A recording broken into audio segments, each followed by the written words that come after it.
Hello everyone. Welcome back to part 2 of the news roundup for the week.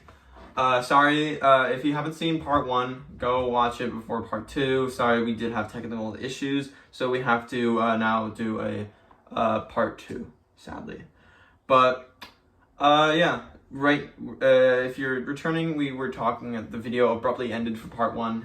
Where we were talking about Rocksteady and Suicide Squad Killer Justice League and how it's being delayed. But yeah, I made a point about that I feel like this game, Suicide Squad Killer Justice League, could just be a way for WB to earn, Rocksteady to earn money, and then use all that money they make to make a new Batman Arkham game. What do you think? I don't think this game looks like a cash grab because it just looks so good.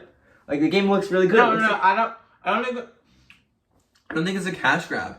I think, though, the live service aspect might be a cash. Yeah, I think that's a problem, but I still think that it just looks so good. Like, I think the game is good, but I have a weird feeling this game started as just a normal game. Yeah. And then WB was like, hey, Rocksteady, go turn this into a live service game. It'll make much more money. And then we'll get, and then so you can make enough money to do a new Arkham game. But if it's money they want, they're gonna get my money because I think this game's gonna be good. If it means that they get to make an Arkham game, I'll give them all my money. I mean, like, hey, if you wanna play as Captain Boomerang but not use the boomerang, have fun. Yeah. I'll be buying everything in that game. The Captain Boomerang with an assault rifle. Yeah, I think that's one problem with the game is that none of the characters have they all just use guns. Sure, a lot of Suicide Squad does use guns. Harley Quinn, but she also has a bat. No, they all have unique weapons. Captain Boomerang can teleport with his boomerang. You know, that's traversal. I'm sorry. King Shark is a tank. All of the trailers. Deathstroke can fly. All of the trailers just have them using snipers and assault rifles. Look, because we haven't seen all the games. There's a literal scene in the trailer where King Shark is using just an assault rifle. What else is he gonna do? He's using like an LMG or something. He has been using machine guns. Yeah, but there's also a scene that's him just with an assault rifle. Okay. I don't know. I hope the game's good. I think some design aspects are a little weird, but I hope it's good. I'm so excited for it. But now let's talk about a really sad story. This one hits me in the feelings. This one hits me in the childhood, and like, because I played a lot of Lego games in my childhood. But TT Games, you know, they're known for making a lot of Lego games, including their latest game, the Lego Skywalker Saga, Lego Star Wars Skywalker Saga, which we both really played and we both really loved. But I haven't played a lot of Lego games. I haven't played that much recently, but when I was younger, those were the games. But let's get into, they have been canceled a lot of games. This is coming from Aldi Reynolds at Nintendo Life.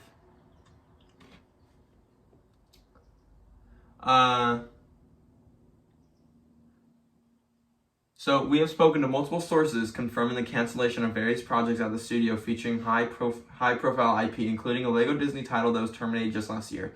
Known as internally as Project Marley, this Lego game is said to have featured multiple worlds and Disney characters, including Jungle Book, Nightmare Before Christmas, Pirates of the Caribbean, Maleficent, Muppets, Frozen, Toy Story, Winnie the Pooh. But basically any animated Disney property that hasn't had the Lego treatment.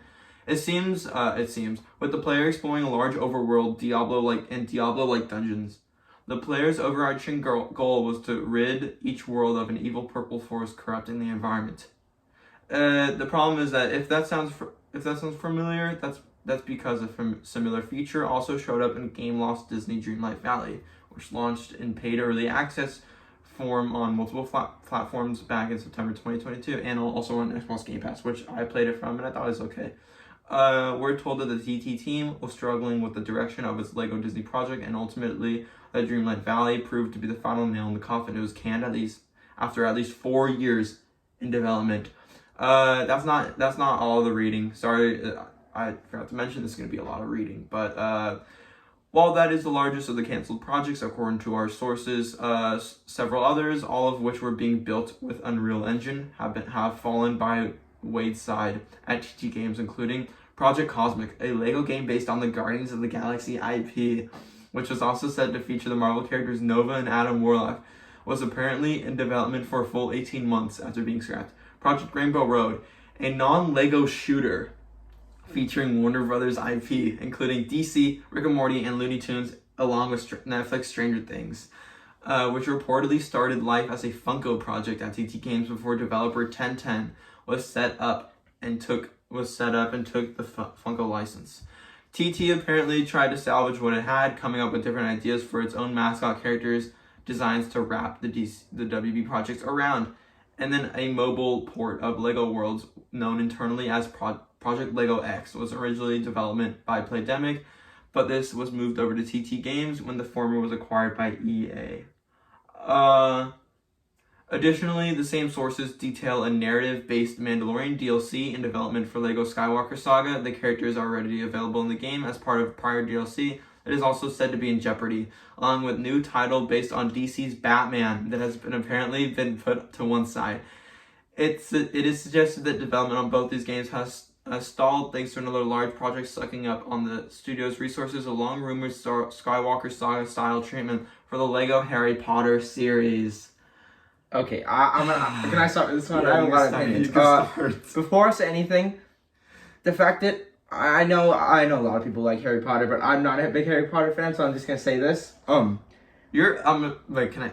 Yeah. You're opening up a whole can of worms and doing anything Harry Potter these days. Yeah. I do not know if doing a Lego Harry Potter series is a smart thing to do. I think way smarter to do, and what I thought they were gonna do, and what I hope they were to do, is Legos do the Skywalker Saga treatment for for the Marvel Infinity Saga. Yeah, That's what everyone thought they were to do. Everyone, and including me, was hoping and expecting them to do that, considering the love for Skywalker Saga. But nope, I guess Harry Potter series. I hope that's not true. That's not true. Yeah, that's a little annoying, if I'm being honest. That Harry Potter takes away another Batman game. Some amazing, game and so all good. these games just sound amazing. I think let's start with Project Marley, the Lego game, the Disney one, with all those Disney characters. We got Lego Incredibles. Yeah, I never played it, but I played it. I think it's my least played Lego game, but I played a little bit. I played. Okay. I think the whole story is fun. Mm-hmm. I played it on Switch though, so. I think it was only on Switch, was it? Yeah. Yeah. That's another Disney game. So Jungle Book, Winnie the Night Before Christmas. My favorite, The Muppets. My personal favorite Disney IP other than Marvel and Star Wars. Cool. It would have been cool, I guess, to see all those characters. It would have been like a cool mashup and large overworld with Diablo-like dungeons, so more top-down look for interesting. Well, I'm definitely not a fan of that, but not a huge fan, but it'd be interesting to say the least. Though, yeah, that does sound, the whole purple force, getting rid of it definitely is a lot like Disney Dreamlight Valley. Disney Dreamlight Valley, which people like it, didn't do great. I thought it was okay. Not a big fan of it. I guess I'm not a big fan of that style of game. But yeah, people like it. And that's why it got canceled, sadly. 4 years of development, that's a lot. But, I mean, like, it seems cool, but definitely not something I was super hyped for. I think the one I'm really sad about is a Guardians of the Galaxy Lego game. Being a big Marvel fan, I think it would have been really cool. I don't know if it would have been original or like based off the 3 James Gunn Marvel films, though probably not that one. Probably it would have been original Guardians Store, which I think is really cool. Nova, Adam Warlock, that would have been so cool to have. But sadly, that was delayed. I'm really sad. I hope that's one that they get back into, because that seems really cool. I that would have been awesome. Another one, Project Rainbow Road. This is definitely the most surprising one, in my opinion. A non-Lego game. It's a shooter. Warner Brothers IPs, DC, Rick and Morty. So imagine playing as Batman shooting people, or imagine playing as Netflix Stranger Things. Imagine playing as 11 from Stranger Things shooting at Batman. It's very interesting. Yeah, it's weird, but it would have been intriguing. People saying that why would they, I'm sure a lot of people are asking, DC characters shooting, Wonder Woman that's weird. But if you ever heard of a game, Gotham City Imposters, that was a first-person DC game like Call of Duty, which didn't include any superheroes, but it was just a first-person Call of Duty game that happened to have the Batman IP. Interesting. It's interesting, but yeah, it could have been like that. Though another one that was canceled was Lego Worlds to mobile. Lego Worlds is a game I tried to watch a couple of years ago. Not a big fan of it. It was meh. Sadly, it's not coming to mobile anymore. That sucks. Though the ones that might still be happening but have been stalled, not canceled, are Mandalorian DLC for Lego Skywalker Saga and a new Batman Lego game. Mandalorian DLC, probably actual like story DLC based off the 3 seasons. That would have been really cool. I wish that happened. You know, Mandalorian's an awesome show, and you know, having just any new content in Lego Skywalker Saga that isn't just new characters that don't have story based on it would have been really cool to have. Maybe new worlds to explore, missions. That would have been really awesome, but sadly, that might not happen. Hope it happens though. And then Lego. This one hurts a lot. Lego Batman game. You know, the Lego Batman games are, I think, in my opinion, the most iconic Lego games.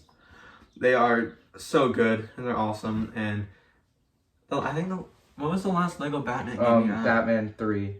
Lego Batman 3. Which one was that? Was that the like Brainiac? Yeah, that was that one. Oh my god, that was so long ago. That was a good game though. They're all really good. That was so long. And Yeah. the other one we got was the Lego DC Supervillains. I didn't play it. Oh, I played that. I got that on Switch. I played the first one. I never touched it again. Okay. It definitely Waste of wasn't money. worth it. Yeah, waste of money. Alright, cool. Yeah, so yeah. Okay, so but yeah, I would have loved to see a new Lego Batman game. And they're all being stalled or canceled thanks to Lego Harry Potter. Yeah, why? We just got Hogwarts Legacy. Look, to all the Harry Potter fans out there, awesome. Mm-hmm. Good for you. But that sucks. But it does make sense though. Because Skywalker Saga, there were many Star Wars games, and they all got it together. But this one had many, and this one did. But I'm still not a fan of it. No, I don't like it. There are. You can argue that there were other Lego games that focused on the other games, on the other movies. Like, you know, we had the Lego Force Awakens game, which focused on the first game of the Lego Star Wars Force Awakens. We also had the games based off the Clone Wars movies, and those movies, the prequel films. So you can say, but it was so good, Lego Skywalker Saga. We've already gotten games based off every single Harry Potter game. We have games based off every single Harry Potter game. Why? That's why I don't get why. And you're opening up a bad can of worms doing Harry Potter these days, especially with all the drama happening surrounding it. There was so much, Lego Harry Potter, the Hogwarts Legacy did good, but there's so much drama surrounding the game when it came out, and it's just a bad idea. I don't know. I don't think it's smart. I think it's a bad idea coming from Lego. I wished, maybe that's just me being sad about them not really caring about Lego, so I wouldn't get the game, not really caring about Harry Potter, and I wish they did Infinity Saga.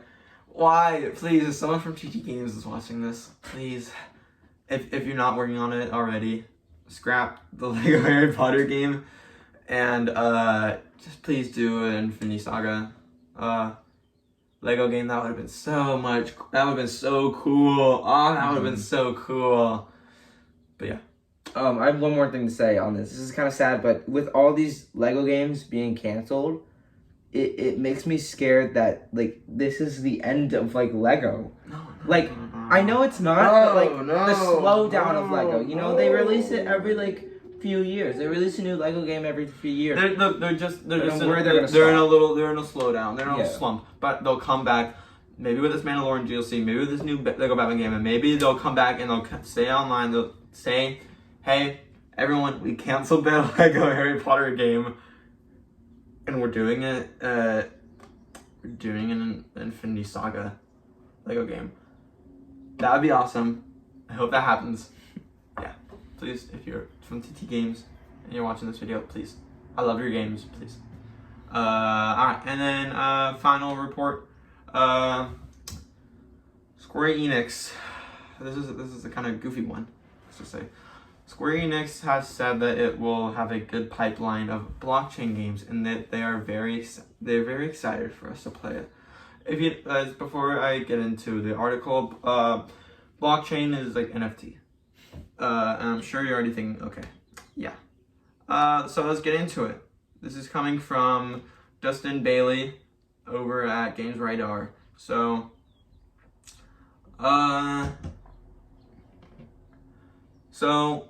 while seemingly every other game publisher that dipped its toes into the poison waters of blockchain gaming has quietly begun to pretend that it never happened, Square Enix wants you, or at least its investors, to know that its blockchain games are still on the way. During last month's Financial Resorts briefing session, which has just been officially translated, thanks Stephen Tillo, an investor asked if the strength of Square Enix's new games for 2023, which include Final Fantasy XVI and Final Fantasy VII Rebirth, is setting the company up for a downturn of the following fiscal year. Major title launches will not be concentrated solely in the coming year. President Yosuke Matsuda responded. Matsuda said the company has organized our pipeline to keep a good spread of games coming. Matsuda concluded with this. We also hope that you will look forward to the blockchain games we plan to launch in the next fiscal year and thereafter. Can I start with this one? Yeah, go ahead. This is honestly so funny that I think Square Enix, I don't know what they're doing. I can't tell if this is a joke or not, because do they not know that NFTs Yeah, aren't come on, really Square liked? Enix. April Fool's isn't not for another month. It's like, it's an early April Fool's joke. It really is. It's like crazy.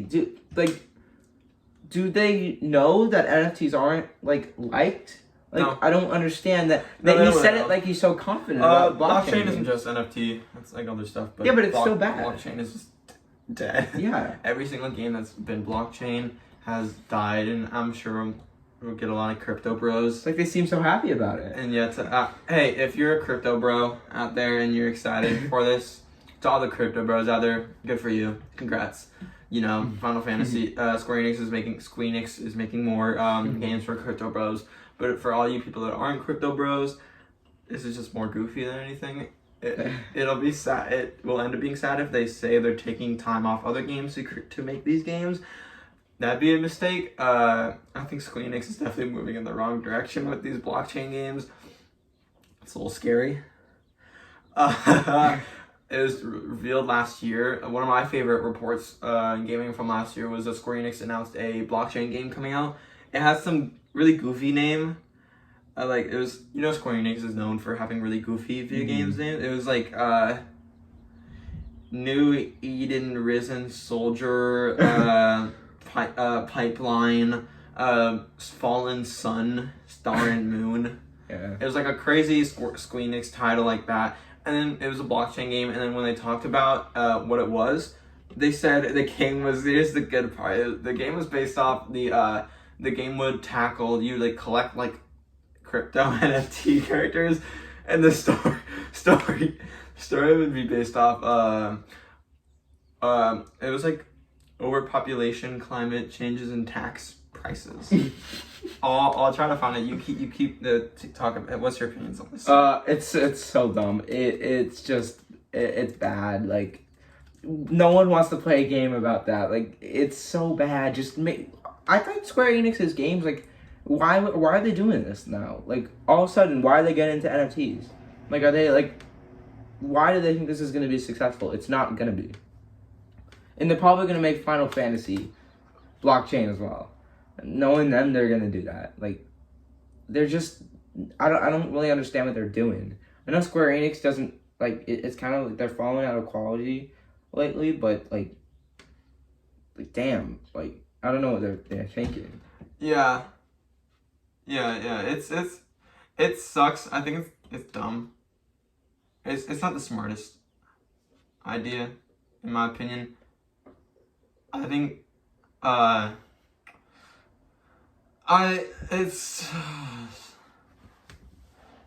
here's what it's called. The game was called Symbiogenesis. Well, you're wrong. Yeah, I was wrong, but yeah, Symbiogenesis. excited to play a blockchain game about Climate change. yeah, all that stuff. It's fun. It's interesting. Yeah, symbiogenesis. Here, I'll tell you guys that it was a interactive web. This is from Ed Nightingale at Eurogamer. This is a report like a year ago, and it said it was a new NFT project. It will be an interactive Web3 digital collectible art experience on the Polygon blockchain. All right. We're I'm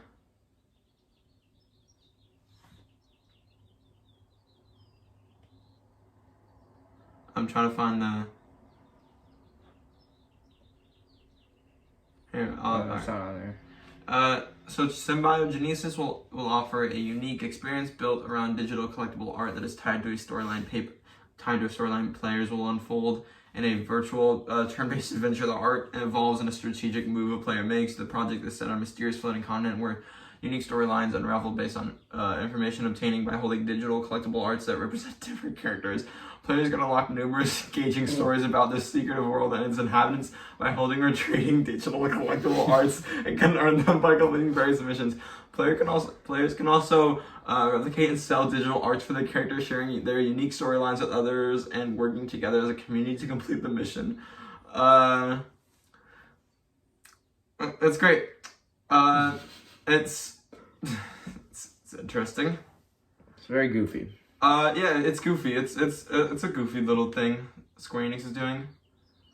I'm hoping Square Enix kind of says it's a joke, guys. It's a joke. I hope it's a joke, and we're not doing it. And we were joking, and there's a goofy April Fools. I'm really hoping for Square Enix's. I hope Symbiogenesis. No offense to Square Enix, but I hope Symbiogenesis never reaches the light of day.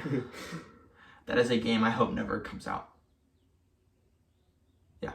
All right. But that is everything for news wise we have this week. Though, let's talk about one thing, and that's a big question. It's kind of a smaller question that we're going to talk about real quick, but that's a question I want to bring up considering we were talking about Suicide Squad in the live action game. Live service, not live action, live service. That being, does live service automatically mean bad? We've seen a lot of this now, games being announced as live service, and people just automatically jumping on it and being like, oh my god, this game sucks, this game's horrible. But does it mean automatically bad? Should we automatically hear about live service and be like, oh, it's going to be horrible, I guess it's going to be a train wreck? What do you think? No, I think it's both a good thing and a bad thing. It depends. First of all, it depends obviously who's making it, what company it is. Some companies are better than others, obviously. We don't know how Rocksteady is because they haven't made a live service game. Going off of Suicide Squad, but it just I don't know. I think live service isn't the way to go for most games. Some games it's I good. think live service is a trend that some games it's started good, a while ago, and I hope dies. I think it mostly depends on how they want to price things, because most of the games that are bad for live service, their pricing it's overpriced. Yeah. Their microtransactions are really bad. Would you say Fortnite is a live service game? Yeah, that's one that has been that is one that has been done right, and I feel like Fortnite is done right, but that's because it knows what it's doing. Yeah, I think live service is just opening up a bad can of worms, kind of in the same sense of doing a Harry Potter game. Both of them are just opening up some pretty bad can of worms, and both gonna involve a lot of controversy. And we have seen a lot of examples of live service games. I think some have been better live service, some have been better than others. I hope Suicide Squad is good. There are a lot of live service games, a lot of good ones, like, Destiny 2. That's a big one. Apex Legends, Fortnite, Rainbow Six Siege, World of Warcraft. Genshin Impact, Sea of Thieves, Counter-Strike, Warzone, League of Legends. Those are all some pretty big live There's more service. too. That's not even. Oh yeah, there's more, and I'd say GTA Online, one of my favorite games of all time, is live service. I'd say there's a lot of live service games, and so it doesn't automatically mean bad. I think it's just the developer and how much they're gonna put into it. I think sometimes the battle pass can be a little scary, especially if you're doing so much paid content like loot boxes. Overwatch. Yeah, I was just about to talk about Overwatch. So Overwatch, I like Overwatch, but Does Overwatch still have loot boxes, or did they get rid of it? no, they got rid of it. So when Overwatch went from pay to free to play in Overwatch 2, the game, I love the game, but Did it they got get egregious with the monetization? a lot. Yeah, Okay. it's really bad. Yeah. The prices especially it's still bad now, but they fixed it pretty much. But there's still some problems with the pricing. They added a store and a battle pass. I personally like the battle passes, but yeah, it's a little bit much. It costs a lot. And also they added a shop, and some of the bundles in the shop are very overpriced. Most of them cost around $30, which is really bad. Yeah. It costs more than some games. Yeah, that's really bad. And when the game first came out, every bundle was that price, and it was really bad.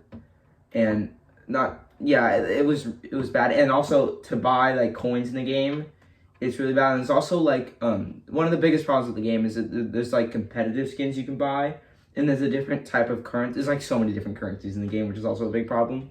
But there's a competitive type of currency you can buy to get like competitive skins based on like teams, and they up the cost for them, and now you have to spend around $15 to $10 to get a single one, and there's about 30 for each character. Ooh. It's really bad. So no one buys them. Yeah, it's bad. They fixed it a lot, but Overwatch has a big problem with it. Yeah, I think it's just how developers implement monetization is going to depend on if it live service games are, and also if it's just good.